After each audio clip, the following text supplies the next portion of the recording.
Yusuf dimasukkan ke dalam penjara. Terus Yusuf mengatakan apa? Nabiullah Yusuf alaihi salam mengatakan, Rabbis sijnu ahabbu ilayya mimma yad'unani ilai. Ya Allah, penjara itu lebih hamba cintai dibandingkan mengikuti apa yang diinginkan oleh perempuan itu. Sekarang jujur, laki-laki, perempuan diem. Jawab, enak masuk penjara atau enak tidur bareng perempuan?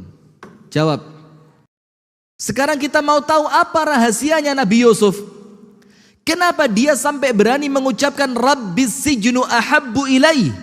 Ya Allah, penjara lebih aku cintai. Penjara lebih nikmat dibandingkan aku berduaan dengan perempuan itu. Karena apa? Karena Allah memasukkan bahagia ke dalam hatinya Nabi Yusuf. Maka bukan tempat yang menjadikan kita bahagia, bukan siapa yang menemani kita yang menjadikan kita bahagia, tapi antum sedang bersama siapa? Ketika antum bersama Allah, dimanapun antum berada, apapun yang terjadi, maka Allah akan berikan kepada antum makhluk yang namanya sa'adah. Wa yanzi'uhu min qalbi man yasha' fayashqa. Hati-hati. Tapi makhluk yang namanya bahagia ini Allah bisa cabut dari hati seorang manusia, maka dia pasti sengsara. Walaupun kaya raya, walaupun jabatannya tinggi, walaupun terkenal. Ketika itu makhluk yang namanya bahagia Allah cabut, dia tidak akan mutlak pernah bahagia. Kenapa? Karena Allah pencipta bahagia telah mencabut kebahagiaan itu dari hati seorang hamba. Maka ingat, berarti ketika antum ingin bahagia, jangan fokus pada dunia tapi fokus pada Allah Ta'ala.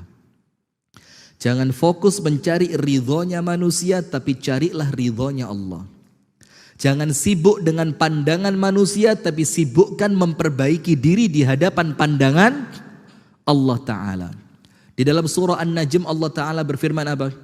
Wa annahu huwa adhaka wa abka. Dan dialah Allah. Wa annahu, dia. Ditambahi huwa, dhamir munfasil, dia. Jadi dua kali. Dan sesungguhnya dialah Allah. Dan hanya dia, adhaka, yang menjadikan sebagian kalian tertawa, wa abka, dan menjadikan yang lain menangis. Siapa yang bikin? Allah. Maka poin pertama, yakin, masukin dalam hati, maka urusan hidup antum lancar, tenang, bahagia. Bahwa bahagia antum di tangan siapa? Allah. Itu poin pertama. Poin yang kedua, alam nashrah laka sadrak. Ingat, ketika Allah Ta'ala akan membahagiakan Nabi besar Muhammad sallallahu alaihi wasallam, dan kami lapangkan untukmu dadamu. Dada di sini artinya apa? Hatimu. Sekarang lihat hadirin. Rumahnya Rasulullah luas atau sempit? Luas atau sempit? Sempit. Berarti yang Allah lapangkan bukan rumahnya tapi hatinya. Yang kedua, urusan rezeki untuk makanannya Nabi Muhammad luas atau sempit? Sempit. Bahkan istri Rasulullah mengatakan, sampai 3 kali bulan keluar di rumah kami tidak ada makanan. Coba antum bayangin, rumahnya Rasul, tapi tidak ada orang yang lebih bahagia dibandingkan Rasul dan semua istrinya.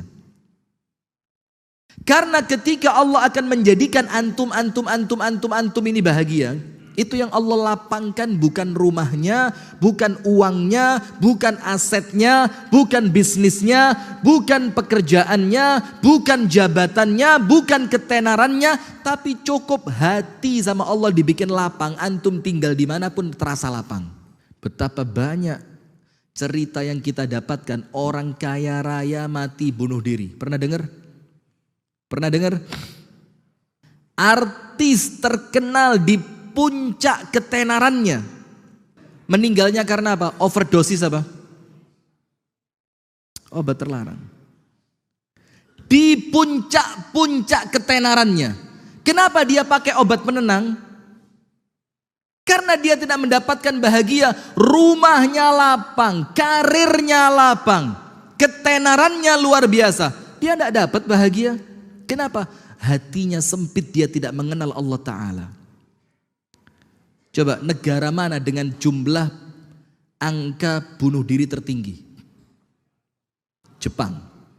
Disiplin gak masyarakatnya? Top. Antum gak akan nemu sampah di Jepang.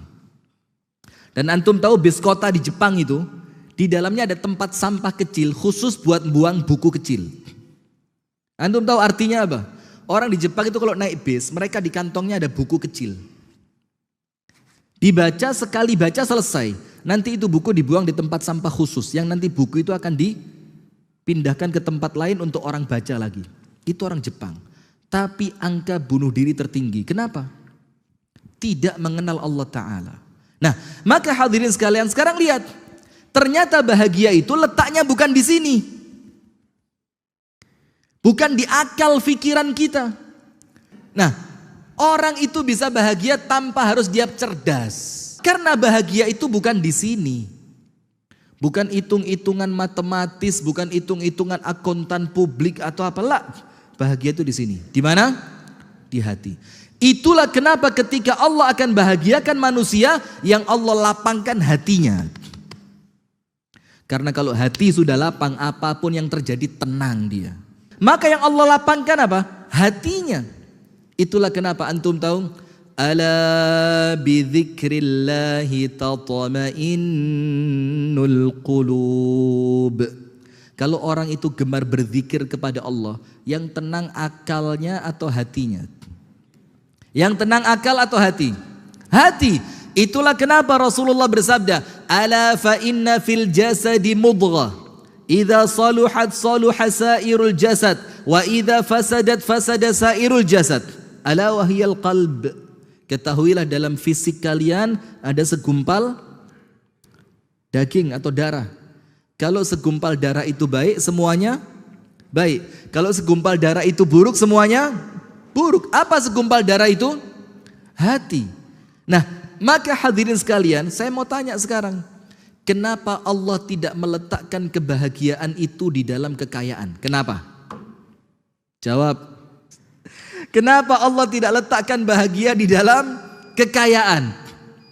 Kenapa Allah tidak meletakkan bahagia dalam kekayaan? Karena apabila Allah letakkan bahagia di dalam kekayaan, artinya Allah tidak adil. Kenapa? Karena tidak semua orang kaya. Kenapa Allah tidak meletakkan kebahagiaan di dalam kecerdasan? Karena ketika Allah letakkan di dalam kecerdasan, artinya Allah tidak adil. Karena tidak semua orang punya akal yang cerdas. Tapi coba, semua orang punya hati? Punya. Maka ketika semua orang punya hati, maka semuanya layak dan bisa bahagia. Tidak harus kaya, tidak harus cerdas, tidak harus terkenal, tidak harus tenar, tidak harus punya jabatan. Khusus yang penting antum punya hati, antum berhak bahagia.